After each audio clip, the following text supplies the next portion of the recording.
my presentation on super investors and value investing. So what is value investing? Value investing is buying an asset for a discount to its intrinsic value. And so I put Benjamin Graham's book here, his famous book, Security Analysis, and it was him and David Dodd who really made this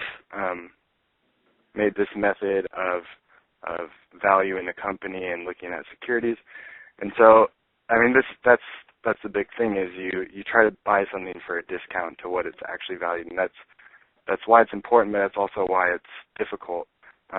Is what is intrinsic value, and that's why he needs to write a whole book about it, is because you have to question how to value something like a bank where there's a lot of intangibles or a lot of off-balance sheets, or how do you value an airline where a lot of it is tangible, a lot of it is fixed assets.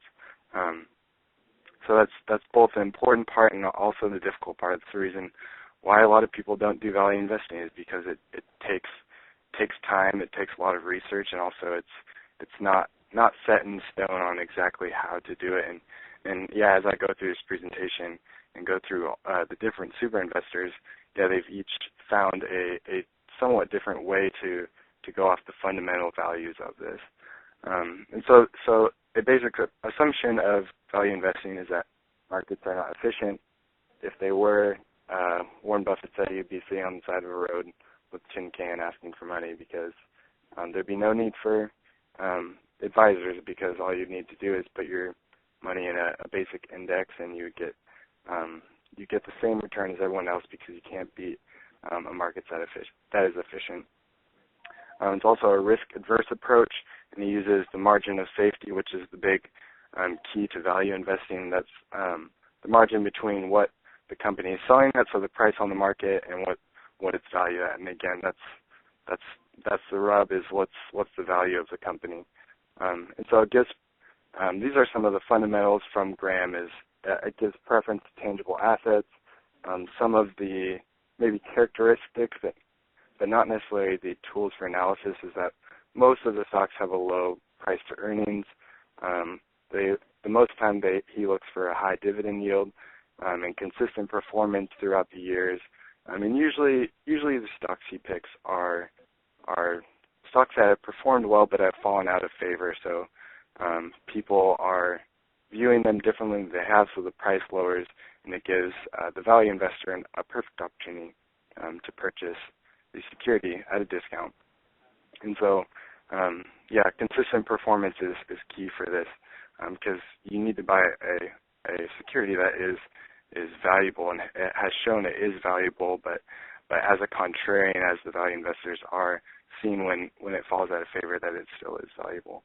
And growth investing is the other side, and it doesn't look so much as to value what the company is worth at this moment, but rather looks at potential growth of the company in the future. So a lot of these things are high return on equity, earnings growth, and all this is forecasted as well for future earnings growth, profit margins, and often they have a high price to earnings. And this is changing a little bit, but generally they have high price to earnings for their stock price, but the trade-off is that people believe that they're going to grow a lot, so they're worth the price. Buffett and value investors would maybe think this is more risky, because they're trying to buy something at a risk, and that's something I'll go over in the end, is how they lower risk while gaining returns, where growth investing a lot of times is raising the risk by buying something that is potentially overvalued because they believe it's going to have long-term growth. And so it does have the potential for large gains. Also, it's riskier. Often the companies that are doing this are reinvesting rather than paying dividends. So again, it's different than the value investing securities. All right, the efficient market hypothesis, very important. It's what most of academia believes about the markets. A lot of it is theoretical. It seems it doesn't work as much in practice, and has been, frankly, disproven for the most part. So the three main versions of the market efficiency or the efficient market hypothesis are weak, semi-strong, and strong. Strong would be that the stock price reflects all current and past information, all public and private news, and this has been disproven. So the flaw in this is that something like insider trading very easily shows that's not correct because insiders are able to gain information that gives them an edge. Semi-strong would be the same thing minus the private information. Flaw in this is that, something like the housing bubble showed very clearly that that's not necessarily the case, and when investors have all the same public information, they interpret drastically different, or frankly, they interpret it incorrectly. And weak would be that you can't use past prices. All past prices are already in the current price. It also assumes that investors are rational, that they can only obtain normal returns given the risk they're taking, and so trying to beat the market is impossible for consistently beating the market. So the whole thing is that they're informationally efficient. So security prices are what they should be, and there's no buying at a discount. And obviously, this is flawed because there are people, especially the super investors, who are consistently beating the market and have higher return, given the standard or the normally distributed risk that they're taking. And this links with the other most popular theory is the modern portfolio theory. And so this is the staple of this is Markowitz's efficient frontier. And so it's basically that for an expected return, you're going to have an expected risk. Or if you want a certain risk, there's an expected return to get from that. And this is to reach the best possible, you can only do it through diversification and asset allocation. You can't do it through mispriced assets. So it assumes the same, that markets are efficient. Investors will make the same decisions or the correct decisions based on the information they have. Therefore, you can use statistics as correlation and beta to produce diversification that will produce the best results. And there's a strict risk to return relationship that you can't beat, and this is only optimized through asset allocation and diversification. So the flaw in this is the same. Markets are shown not to be efficient, and investors are not rational because given the same information, they interpret it differently.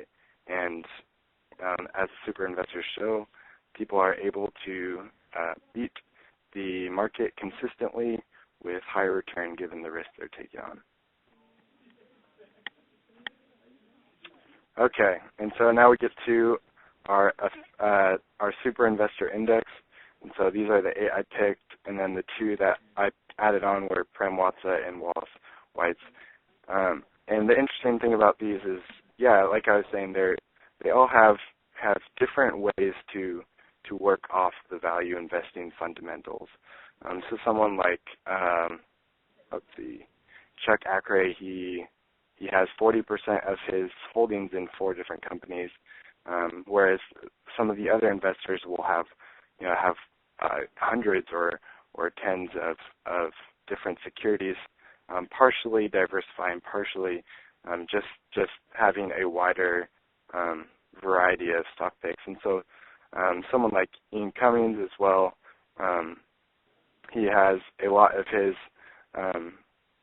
his capital in distressed companies that he invests his money in and tries to revive to make the stock price go back up and make it realize its full value. And that's maybe not something that other super investors would do because of the risk associated with that, but that's his method. And Prem-Watsa, a lot of his capital is in technologies. Weitz, a lot is in services. So there's no set way to be a value investor. There's fundamentals of it, but each of these are putting their own twist on it. And so here are the average returns over 20 years for them. will be the hardest one to see how effective they are. You can see slight gains over the indexes for most periods, but again, this is part of what their goal is that you can't just looking at this see the full effect of what they're doing. You can see they have lower standard deviation, so what would be defined by most as risk, and they have higher returns over 20, 15, and 10 years than the indexes. But let's see, the biggest way you'll see it is through cumulative returns. And so the value investors are working long term. They're working off of compounding returns, and they're perfectly fine. Warren Buffett's picks have often been called boring because they're not doing a ton, but they're consistently beating the markets. And over long term, this is very clear. And this shows the real effect of what they're doing is that over long term, they're blowing the other indexes out of the water. And so here's the numbers.